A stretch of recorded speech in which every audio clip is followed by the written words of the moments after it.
Welcome to Hispanic Biz Success Stories. I'm Homero Galicia. We interview successful business owners who have built good businesses to learn from them their story, how they built the business, what struggles they went through, and what victories they've had. Today we're fortunate to have with us Mr. Leroy Candelaria, who is the CEO of Desert Imaging. Mr. Candelaria, thank you so much for taking time to let us interview you. Thank you, Homero. It's my pleasure to be here today. Thank you. Mr. Candelaria, you have a fascinating story, and I know you've been in El Paso a while, but you're not from El Paso. Where are you from? I'm originally from the Belen, New Mexico area. For those of you who don't know where Belen's at, it's south of Albuquerque. And you grew up there in Belen then? I grew up in Belen and graduated high school from Belen High School. And Belen's a farming community. It is. I grew up in a farming background, which is different than where I'm at today. And do you go back and you still have family in Belen? All my family's in Belen for the most part. Ah, so you go up pretty regularly. I go regularly. My daughter goes to school in Albuquerque, so I have an excuse to go regularly. Okay, so it's about a 3-hour drive. Yes, it is. And you went to UNM? I graduated the School of Pharmacy at UNM in 1983, but my first 3 years of college were at Southwestern Adventist College in Keene, Texas, which is near Dallas. It's a suburb of Dallas, sort of, and it was a church college. Okay. From there, I applied to pharmacy school and graduated at the University of New Mexico. Oh, okay. So you're a pharmacist. Is that a PharmD? At that time, there was no PharmD program. What it is, it's a pharmacist, which was a BS in pharmacy. I went to additional schooling for the nuclear pharmacy program.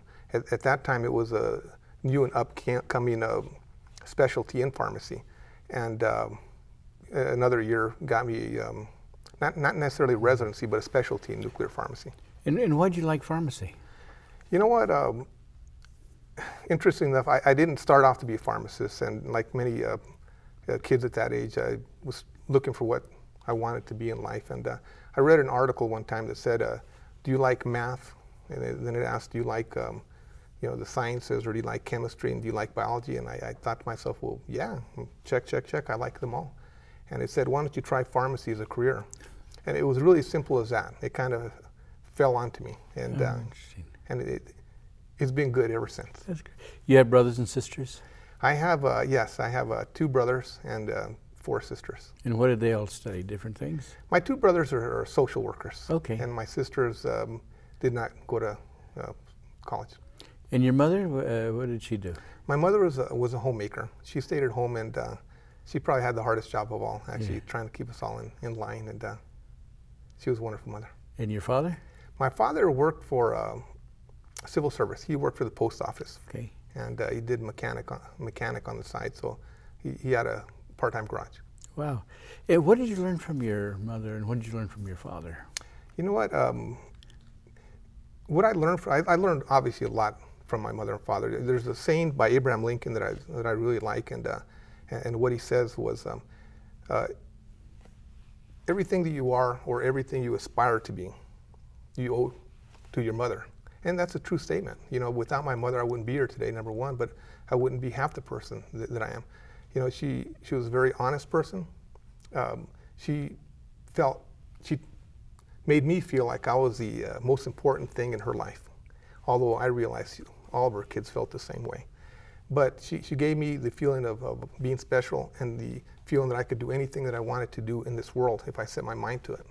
So I guess she gave me the confidence that I needed to go on to the next step.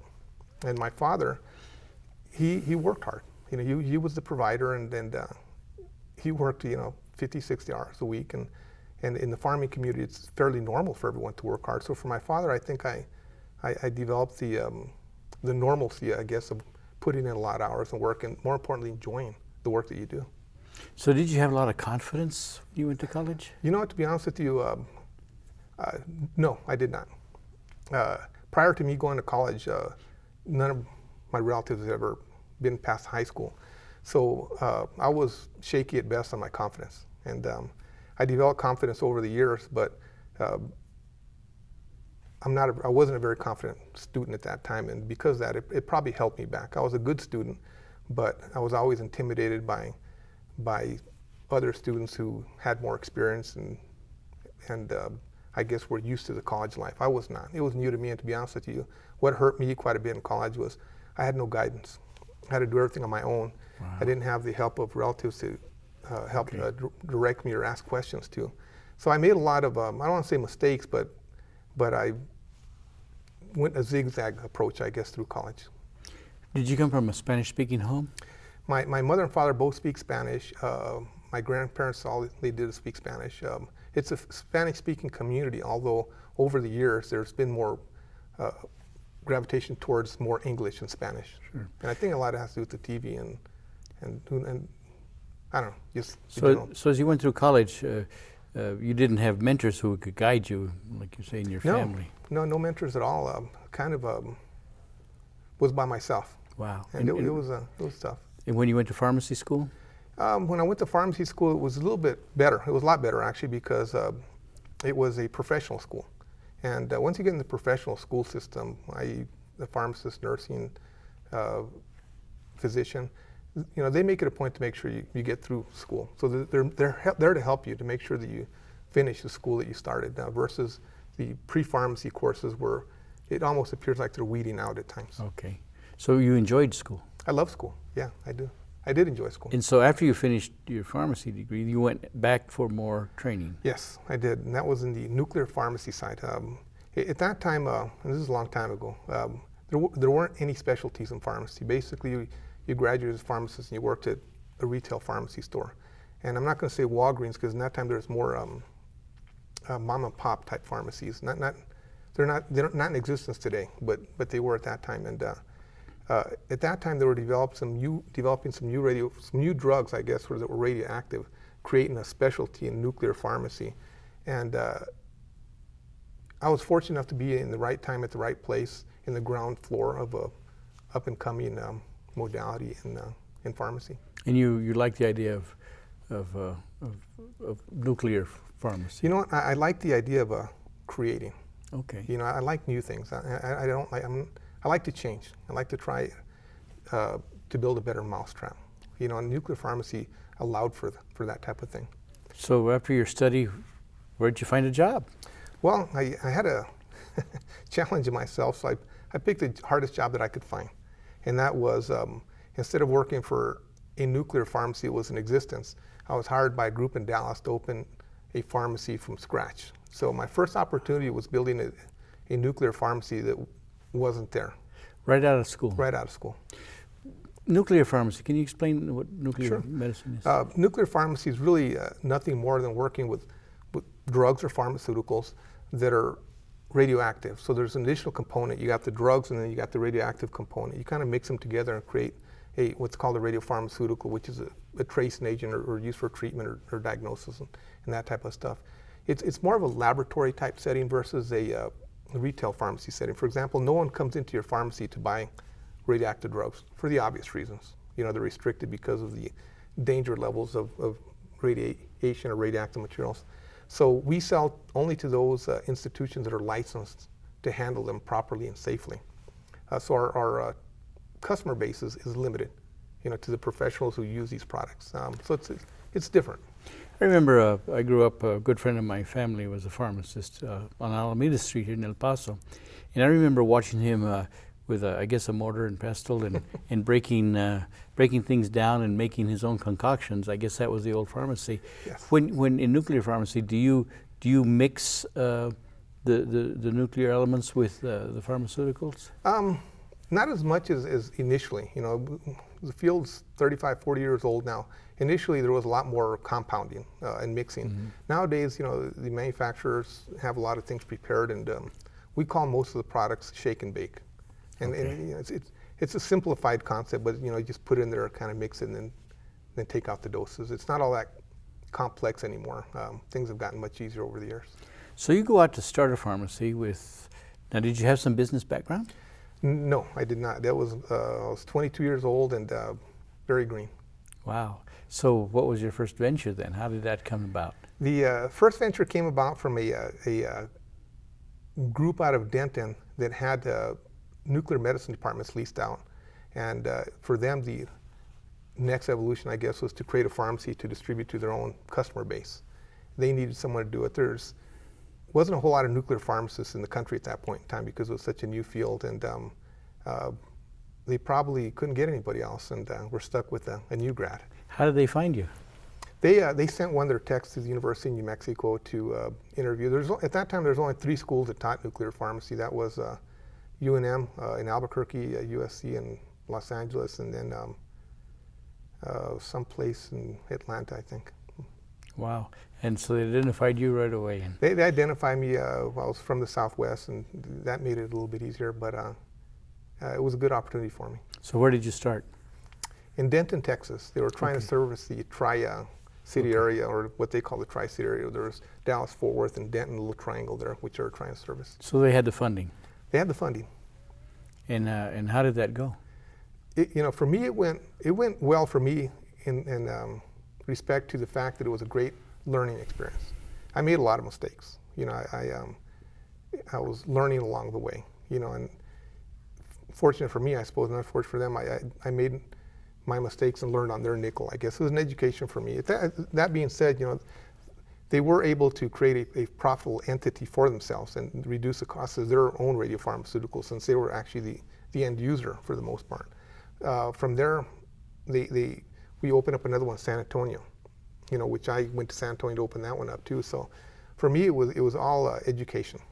And by the second one, I was a lot better off. By no means was I an expert in the field, but I was heading in the right direction. What kind of mistakes do you make as you begin a business? Well, not purchasing the right equipment, not negotiating the right contracts, the inability to know how to market the product. I mean, there's numerous mistakes that I can go on and on and on. But ultimately, it was a challenge in the fact that there weren't a whole lot of radio pharmacies to go back to learn from. It was an on-the-job type of learning the industry as you go, and the whole industry was like that. It wasn't just us in Denton; it was everybody. And the product was needed. I mean, the product was needed, yes, and it was a growing product. I mean, it was in its infancy when I started, but over the years, obviously, it's grown to, a big business, I suppose. So this was around, what, 85, 86? This was in 1983. Went to Denton in 83, opened up in 83, and then San Antonio probably opened up in 84, 85. Okay, and after San Antonio? After San Antonio, I went back home to Albuquerque. Mm-hmm. I wanted to be closer to my family. Okay. And I got a job working retail pharmacy and teaching part-time at the University of New Mexico College of Pharmacy in the nuclear pharmacy program, which was still developing. Okay, and how long did you do that? I did that for about a year and a half, and then got a job here in El Paso. Really? As a nuclear pharmacist, How did that happen? It kind of happened like everything else in my life by accident. Basically, just came down here to cover. Someone was going on vacation, and they needed help, and I came down to fill in the spot. And when I came to El Paso, I figured I'd be here a few months at the most, and here we are 30 years later, and I still haven't left, so it kind of grew on me. So there was a nuclear pharmacy here? Yes, there was. Yeah. And so you worked with this pharmacy for a while? I worked for the pharmacy here for a couple of years. Okay, and then what was the next step? The next step was trying to do it on my own. Why did you want to do it on your own? Well, because I thought I could do it better, to be honest with you. What happened was, at that time, because it was such a new business, they were all monopolized. And whenever you have a monopolized market, the tendency is for the prices to be high and the service to be low. So there's no competition? There was no competition. So I felt there was an opportunity by creating competition. Wow. And so did you have the funding to start? No, I did not. And So- it was probably the main reason it was a failed venture. I can't sit here and tell you it was a successful venture, because it was not. So So you started with little or no capital? I started with, I'll say little and no capital. Yeah. Okay, and so what was the first? How long did that last? It only lasted maybe 3 or 4 or 5 months. Okay. And what really happened was, this was another lesson in business, was that the pharmacy that I worked for previously sued me, and on a competition type of lawsuit. And right, wrong, or indifferent was irrelevant because I never had the source of funding to defend myself in law. So that was my first lesson in competing with the big boys. I realized at that point in time that breaking monopoly isn't as simple as just opening up because people are very territorial.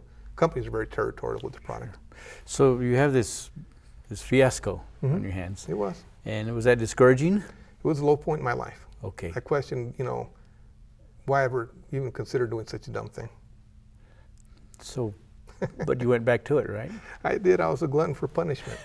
And, for some reason, I just felt I needed to do it, number one. Number two, one of the things that the lawsuit created was a situation where I couldn't work in my own field of training, which is nuclear pharmacy. So I ended up working in a retail setting or hospital setting until the time elapsed when I was allowed to, I guess, work in nuclear pharmacy. That being said, there weren't any jobs in nuclear pharmacy. But during that time frame, what happened was there was a physician in Las Vegas, Nevada, that heard my name through a friend of a friend of a friend. And he was looking for a nuclear pharmacist to open up a pharmacy in Las Vegas, Nevada, because it was a monopolized market and they were being abused. They felt they were being abused. So he wanted to try to bring in a pharmacy to create competition, stabilize pricing, and increase service. And I agreed to go take a look at it. And I'll be honest, when I first heard it, I really didn't think much about it because at that time Vegas was a small city. It maybe had 300,000 people. It wasn't a very busy nuclear pharmacy market. Went up there and really all I wanted to do at that point in time in my life was just have a job. I don't feel I'm an ambitious person or set out to conquer the world, but I did want to work in the field of nuclear pharmacy because I truly had a passion for it. So I went to Vegas, and it was a small market when it started. The interesting thing about Vegas, though, is that at that time, this was late 80s, maybe, it was 1992, 93. And Vegas kept growing. And whether I did a good job or a bad job, I was going to benefit by the sheer growth of Vegas because it really, from 300,000 when I left, there was 1.8, 1.9 million people. Wow. So how long were you there? I was there for 19 years. Really? Yeah. And wow. it grew and grew and grew. And we did do a good job, but the reality was that, the growth of the city was big. So the customers for nuclear pharmacy are hospitals? They're either, they started off as hospitals. They kind of evolved and went to the outpatient center arena or the cardiologist. Okay. When I first started, it was all hospital-based. Little by little, it kind of gravitated towards the outpatient arena, which is a nuclear cardiologist or cardiologist who has nuclear medicine capability, or an outpatient imaging center does nuclear medicine. And the trends over the years has been getting out of the hospital, going to the outpatient arena, which worked in my favor also on the business side because my competitor's strength was big business, hospital, national contracts, that type of stuff.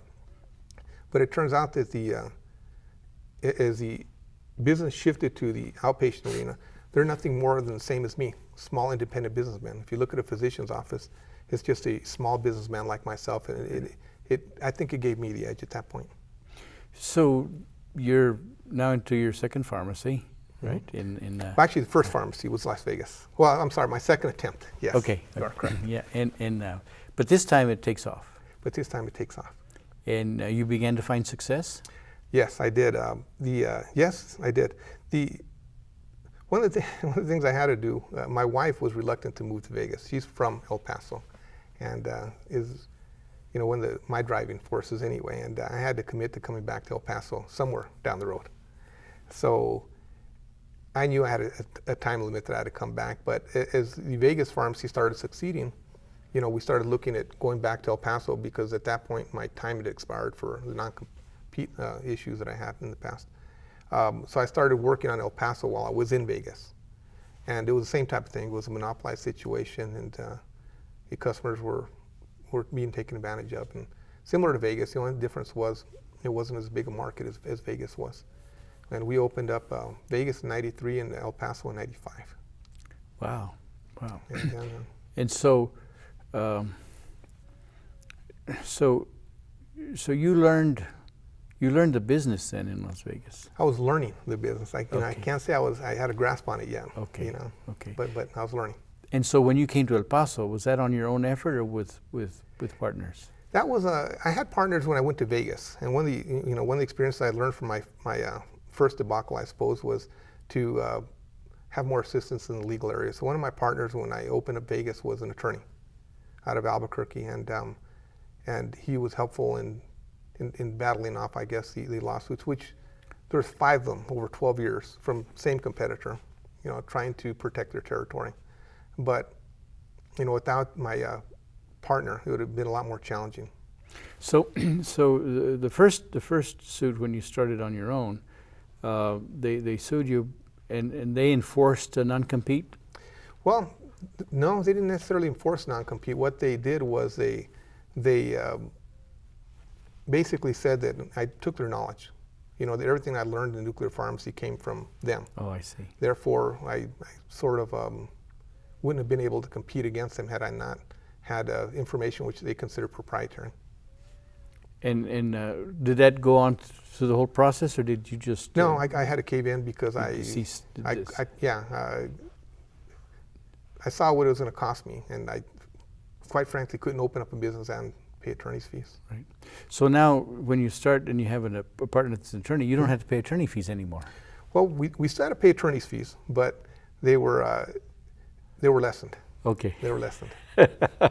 but that's smart. You put your ally on your yes. Partner. That's the only way I could afford to do it at that time. Because even when we opened up Vegas, I still didn't. So the lawsuits persisted. Yes, they did. For a long time. Pretty much for the length of my career. Really? Mm-hmm. For how long? Well, at least 12 years. Really? Yeah. They don't let up. No, they don't let up. No, there's a lot of money involved when it comes to monopolies. So you were able to build a business under this cloud of litigation challenges. Yeah, actually, Sam, I was able to survive a business, and yes, build a business. But I feel like I was in survival mode more than I was building. Wow, for all those years. And Yeah. what's that like? Well, to be honest with you, it's initially the first two or three lawsuits. It's very nerve-wracking, because it's a great unknown and zero experience in the judicial system. I had no experience in that, so I learned a lot. I learned more about law than I ever care to know about right now. But to be honest with you, after a while, it becomes part of business. After 6 or 7 years, it's just like, oh well, it's just the cost of doing business. You choose to to go into this field. That's what you expect out of this field, and it's nothing at that point. So you just put an expense item in? Pretty much. But the stress levels are gone. Okay. I don't know what it is. You get used to it or what, but you know what the outcome's going to be, and the outcome doesn't stop anyone. It's more of a hindrance. How was that struggle on your family? Now you have children? Yeah, my kids were being born at the same time that we were building and stuff like that. And the family, I wouldn't say it was a struggle in the family, because I really didn't share that part as much with them as maybe I should have, for fear of them or my wife getting nervous, or I didn't want to worry anybody else. I figure I can lose my hair and gain weight for all of us. Wow. How many children do you have? I've got 3 children. Boys, girls? I got 2 boys and a girl. My oldest is a girl, and then the 2 boys after that. Okay. My youngest is actually born in Vegas. Okay. He says he's lucky, by the way, because he's born in Vegas. So, so you come back to El Paso. Your wife's happy because she's back home. Mm-hmm. It's a big magnet to come back to El Paso. And well, actually, on the contrary, after a few years in Vegas, she didn't want to come back.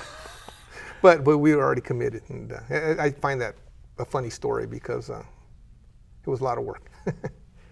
And so, in coming back to El Paso now, you have to start all over again. Yes. And so it wasn't like you took the Las Vegas store and just transplanted it here. No. You started from scratch. You started from scratch. Start from scratch, with the exception that I had more experience behind me, and I knew a lot more about negotiating contracts, soliciting customers, and a lot of other things. I had a lot more buying power. It was a lot different at this stage. What kinds of, did you find challenges in your marketing here in El Paso? I did. It was a lot more challenging than I expected. In what sense? Well, whenever you start a business, the first customer that's the hardest. The first customer is always the hardest customers to get, and once you get the first one, they start trickling in. But it was very difficult here in El Paso because people were reluctant to change, and they were used to doing business with big companies. And to give a little guy an opportunity here was to convince him of that was tough. So you started your business in El Paso in the 90s. Yes. What was it like as a Hispanic building a business in the 90s? At that time, it wasn't as Hispanic friendly as I would have liked it to be.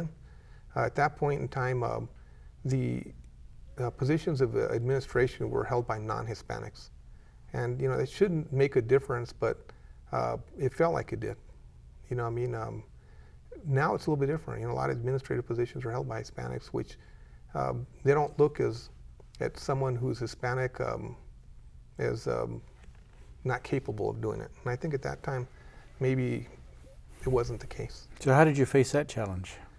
Persistence, quite frankly. If I was here long enough, I figured someone's going to give me an opportunity, and eventually someone did, and it was a trickle-down effect. We used to say it was like the pit bull and the cows or the bulls, and you start grabbing at the ankles like that, and eventually one ankle falls, and the second, eventually the bull falls. And that's what we like in our business too, or our attack on business. We just little by little we'll just keep attacking. Before you know it, we'll have adequate volume. But it took a little bit longer in El Paso than the other markets, to be honest. So you didn't get discouraged in the process? Well, I was fortunate that Vegas was doing very well. You were still drawing from. We were still drawing from. Vegas really funded everything, pretty much everything that I've done after that. Okay. And Vegas was a huge market. It was a huge opportunity for us. One that I would have never guessed would have been that big, but it truly was. And your family got to like Vegas. They did, yeah. Still like it. And but now you're in El Paso and you're facing a whole different world. Is El Paso a total different world from Las Vegas? Yes, it is. El Paso, from at least in my eyes or experiences, has always been a little bit behind the times. It takes them a little bit longer to follow the trends. For example, Vegas had a lot of outpatient imaging centers. El Paso had none. So it was all hospital business.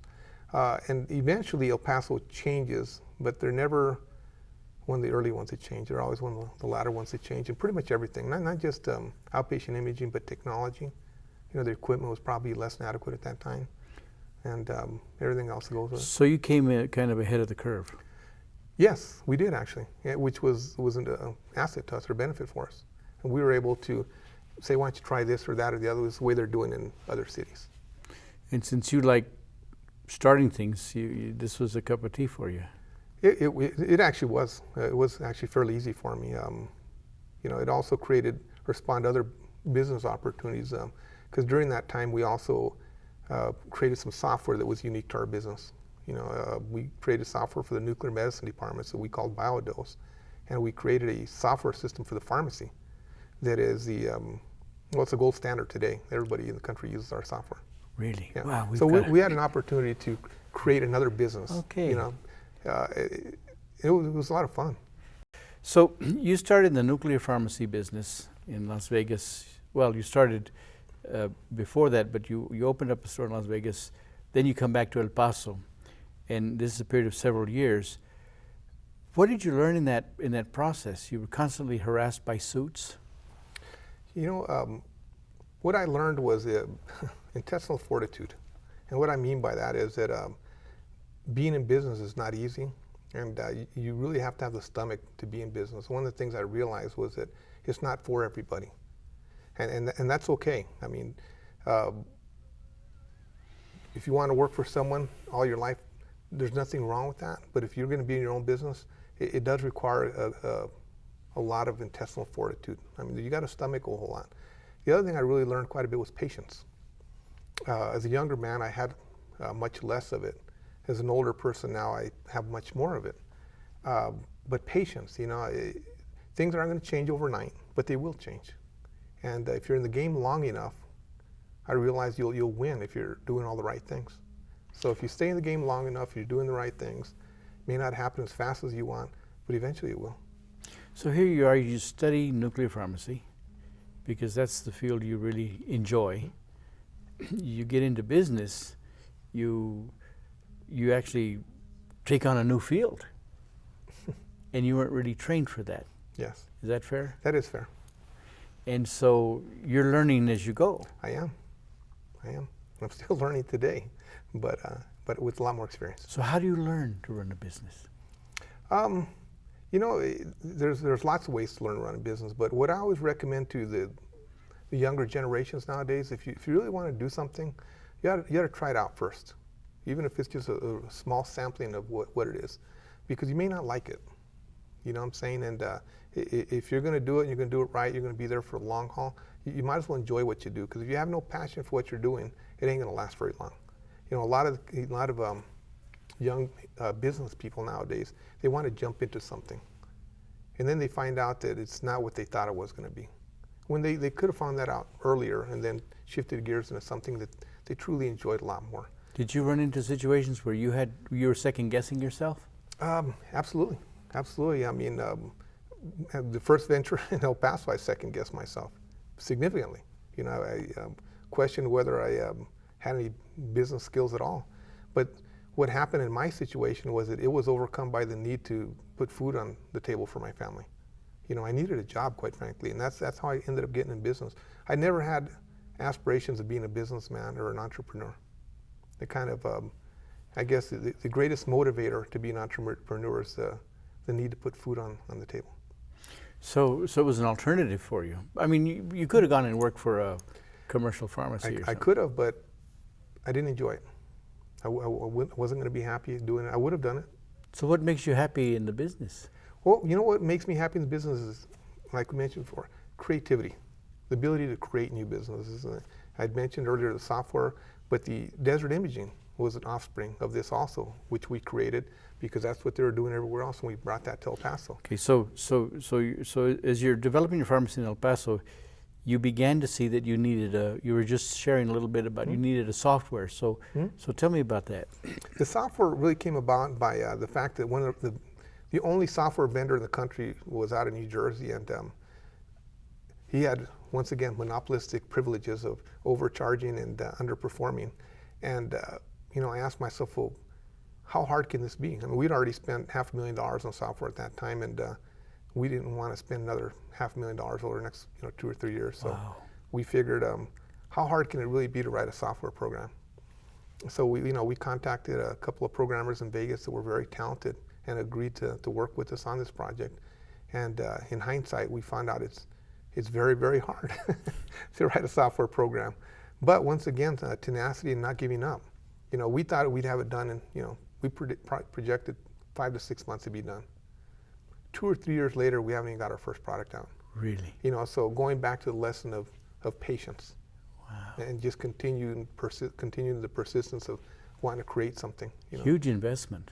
It was, a huge investment, but it really panned out for us. So what does a nuclear pharmacy software look like? As one would surmise, that when it comes to nuclear medicine or radioactive materials, there's a lot of regulation and paperwork and stuff like that.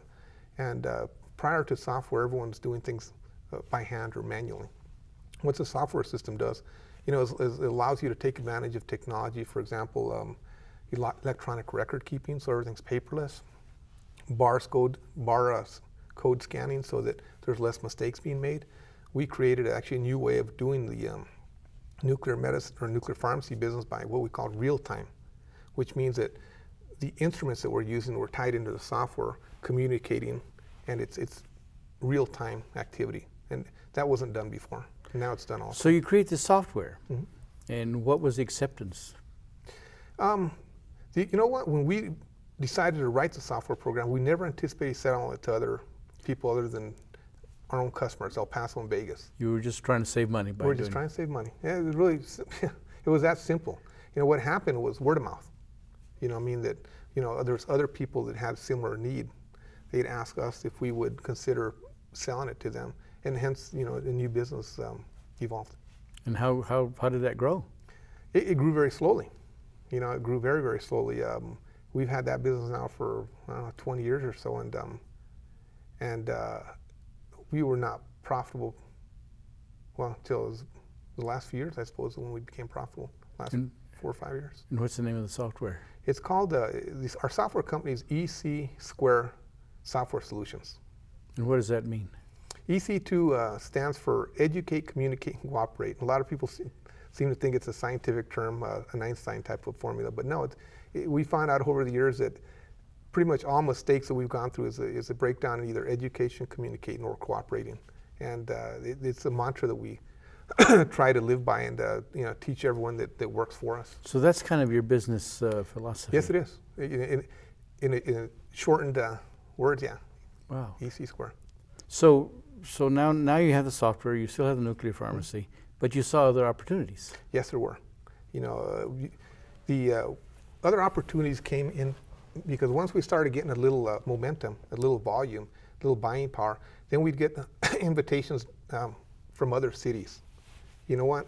We know you did this in Vegas, and what happened in Vegas in El Paso monopolized market, the prices went down, service went up. It was good for everybody. And it was really good for our competitor too, because they were able to pick up the quality of their service too, which helped them out. But other cities that were monopolized were calling, and Albuquerque called. And we had opportunities in a lot of different cities in the country, but to be honest with you, I'm a Southwest person. My philosophy was if I had to get off more than 2 planes, it was too far. I just wanted to be able to one flight, because my time was important to me, because it was important to my family. But so we stuck in the Southwest. So we ended up going to Albuquerque, then we ended up going to Kingman, Arizona, then Lubbock, then Phoenix, and then there were some more opportunities to respond from that. So you opened up multiple satellites there. No, we opened up pharmacies in all those places. Full-fledged. We actually ended up gravitating towards the next level of nuclear pharmacy, which was the cyclotron world. And cyclotrons are a very complicated, more expensive form of nuclear pharmacy, because they're actually big machines that are licensed and regulated by the FDA. It's almost like a manufacturer. So we're gravitating from pharmacy to manufacturer at this point. Wow. And started creating our own raw materials. And we had 4 cyclotrons, one in Albuquerque, one in Lubbock, no, 2 in Albuquerque, 1 in Lubbock, 1 in Vegas, and 1 in Phoenix. And that was the next level to go to, and that was a challenge. That was hard. Cyclotron's a big piece of equipment. It's very expensive. It's a it's a $5 million venture to open up a cyclotron, and wow. It's not only a $5 million project, but it takes a year and a half to just get it up and going, because of the complexities of licensing and the build out. So and you have 4 of these machines now. We had 4 of these, at that time. Wow. Yeah. So other opportunities came up, but a lot of it came because of word of mouth, quite frankly. How did you finance all of that? You know what, the financing was interesting, in that and it's an interesting story, because the first one we couldn't finance, obviously, so we're looking for finance partners, and that's how I met some of my current partners. But the guy who ended up funding it was the same guy who harassed me through lawsuits in the previous markets. Not to mention names or anything, because he sold the business to a bigger company. But he was my biggest foe, I guess, at that time. And interestingly enough, he became an ally.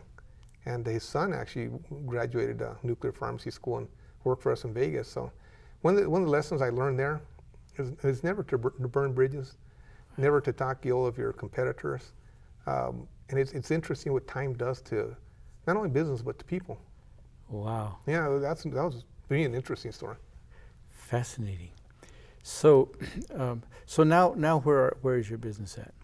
Well, now we're in El Paso for a while, and then we're Albuquerque. Cyclotrons in Lubbock and Phoenix. Phoenix, the next thing that happened in Phoenix is we created what we call a collaboration center, because the cyclotron arena or world opened up a whole new different set of opportunities, because it was in its infancy, kind of like nuclear pharmacy. But now we had the benefit of experience from the infancy of nuclear pharmacy, how to handle the cyclotron side a little bit better. So we were in a position to actually work on clinical phase 1, 2, 3 trials for bigger manufacturers, the GEs of the world type of thing, to work on their products to get them to the next level. And we had a lot of Human capital. We had some very talented chemists, working for us. Specifically, he's one of my current partners, Dennis Ishima. He was a big name PhD in the nuclear pharmacy world. We were able to hire him, and along with the big names comes a lot of attention, which we did get, and it actually helped put us in the map in the cyclotron world. We actually ended up being, if not the largest, one of the largest radiopharmaceutical providers in the Southwest. Really? Wow, you really built a big business then. It was decent size. And so now all of a sudden your world is different. Yes, yes, very different, and it's good and bad. It's good and bad because it's like getting on a treadmill and you can't get off.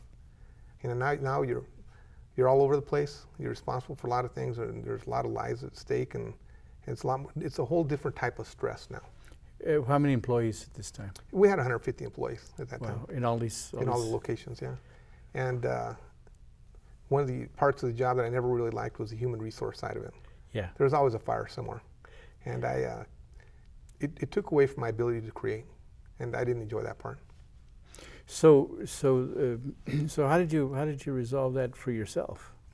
To be honest with you, the way I resolved it for myself was when we sold all the pharmacies in cyclotron, it gave me an opportunity to start from scratch and work with the people that I enjoyed working with, and the ones I didn't enjoy working with, I didn't have to deal with anymore. So that's how I resolved it for myself. So did you build a business to sell it, or an opportunity came to sell? An opportunity came to sell, number one, and number two, there's a beginning and end to everything, including businesses.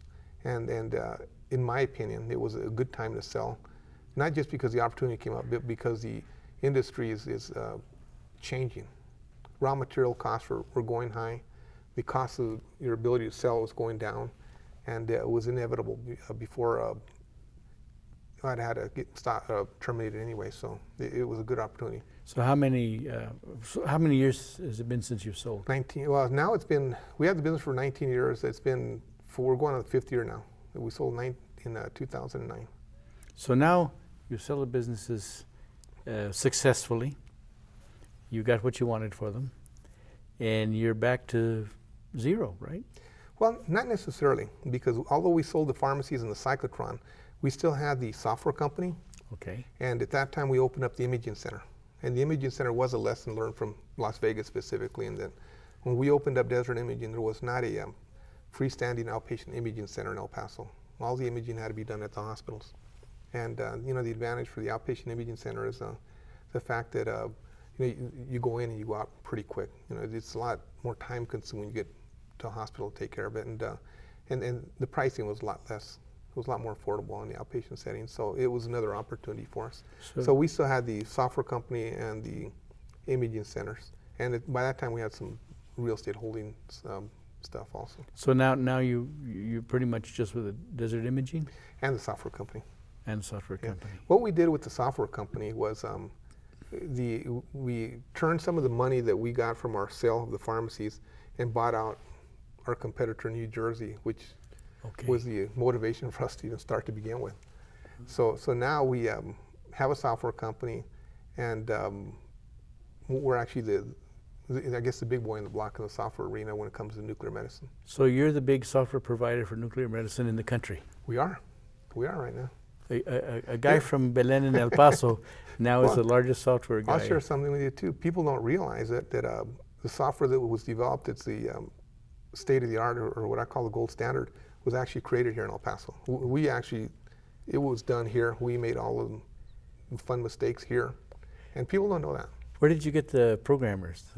They came out of Vegas, and we were very fortunate. There's a couple of guys, Brett and Jared. They were not only talented programmers, but they fell in love with nuclear medicine. Wow! And that was more luck than skill. They're programmers. They're not pharmacists. Yeah, but 19 years later, 20-something years later, they probably know more about pharmacy than most pharmacists do. Oh, wow! But they're very passionate about it. The other thing is, you've always had partners. Yes. Is that a strategy? Initially, it started off as a strategy. I've downsized on the partnership side now, and I've learned that a partnership, if done correctly, is a thing of beauty. But if you pick the wrong partner, it's truly a nightmare. And have you picked wrong partners? I have. You know, I've been in enough ventures now that I've had some bad partners. You know, so my advice is to choose wisely your partners. If you can do it without a partner, you're probably better off.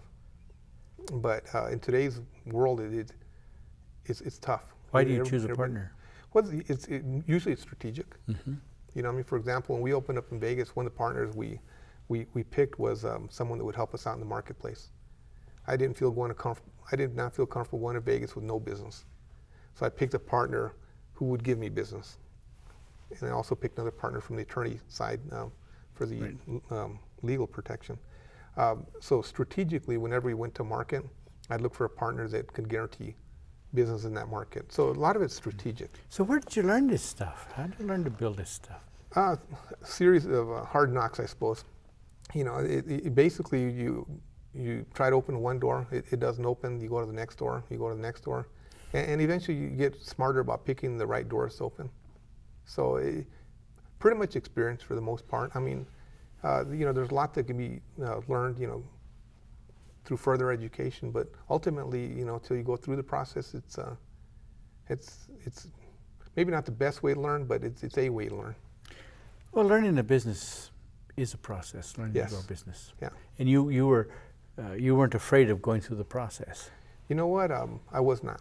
You know, and I'm glad you bring that up, because the other thing I tell people too is that starting a business is like gambling. You should never gamble more than what you're willing to lose. And in business, you know, if you're willing to lose everything and you can live with that, then you should do it. And when I started off in business, I looked at the worst case scenario and I said, okay, if I do this, I fail, I end up here, am I okay with that? And I told myself I was. You know, but if you're not okay with it, don't do it. You know, so that's how. You've seen people fail. Absolutely. I've not only seen people fail, I'm one of the big failures. You know, not all my ventures have succeeded, you know what I mean? I like trying out new things, like being creative, and some ideas aren't very good.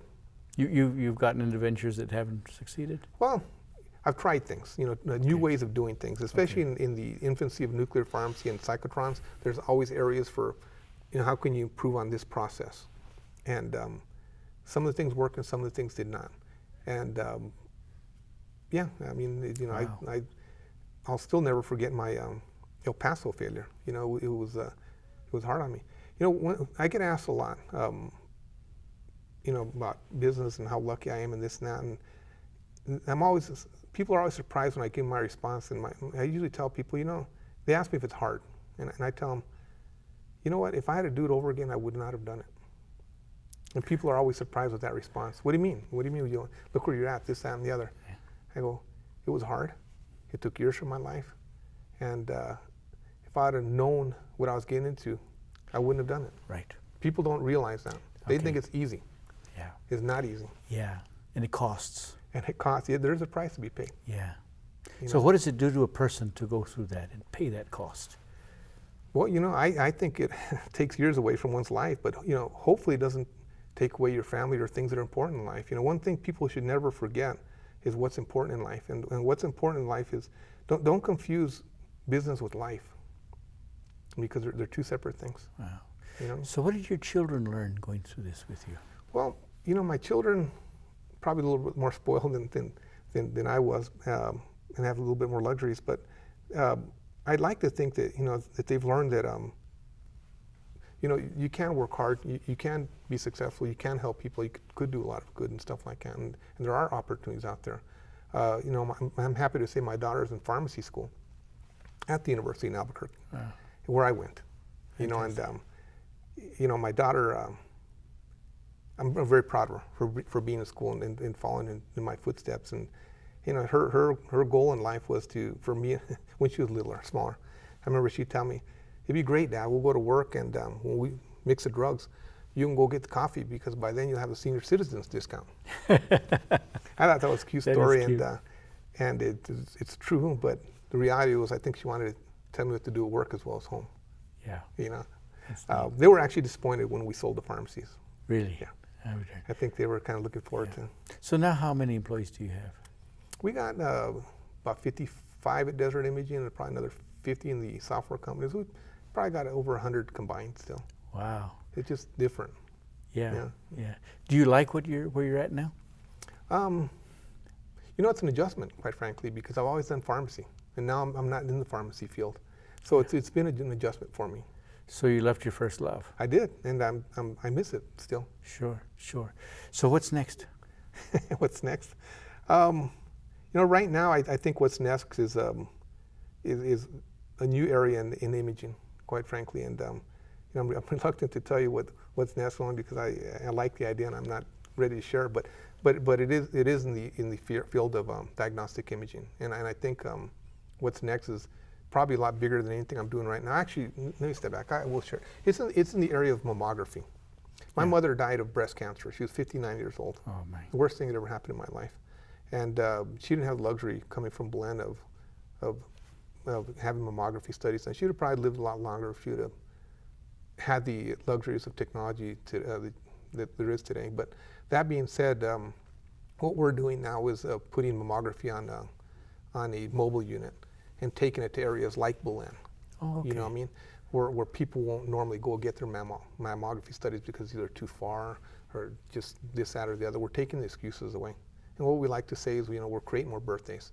So the next project is more passion for the disease more than it is from the business side.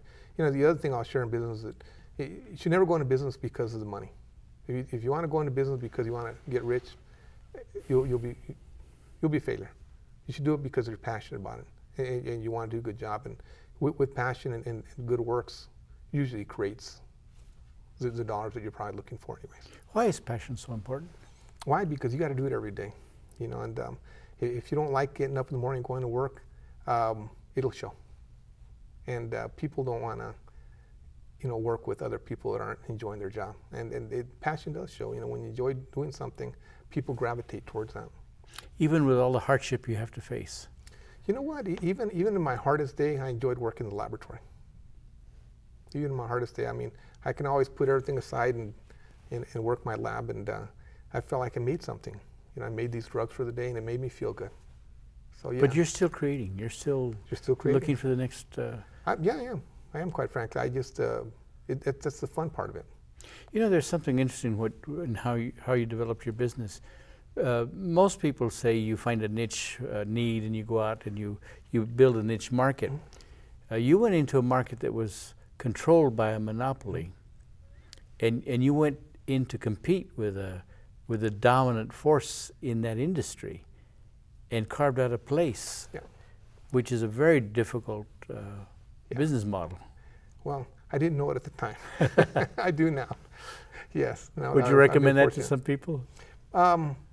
I'd say walk cautiously and do your homework. And I'll tell you what helped me. And another lesson here learned also is that one of the lessons I learned is that although my competitor had a monopoly, there's only 3 manufacturers in our business. And they made the mistake of lining up with one manufacturer. Okay. So what that did was create an opportunity with the other 2. They were looking for a way in that market because they were shut out. Oh, I see. So what they did is they worked with me very strongly. And they made sure I was successful in those markets because that's the only way they can get there. So one of the lessons I learned that, when that happens, go to the other guy, and he'll work with you. So you lined up with a supplier. Yes.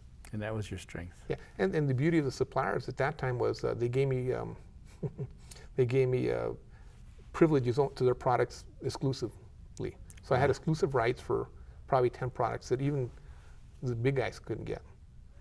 So what is the biggest characteristic that you've developed through all of this, perhaps that you wouldn't have had without going through what you went through?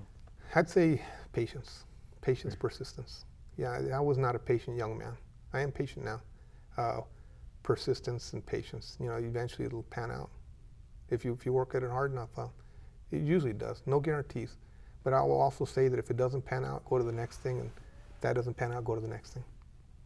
And as a young man, you didn't see that? No, I didn't. So what's your advice?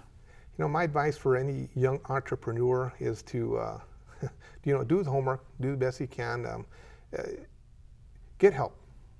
Get help from people that have done it, been there. Don't make the same mistakes they made. Learn from other people's mistakes instead of your own mistakes, and be patient. And only get into it if you're passionate about what you're doing. And so here you are, very passionate. You've always been passionate about your trade. Yeah. And you're getting into other fields.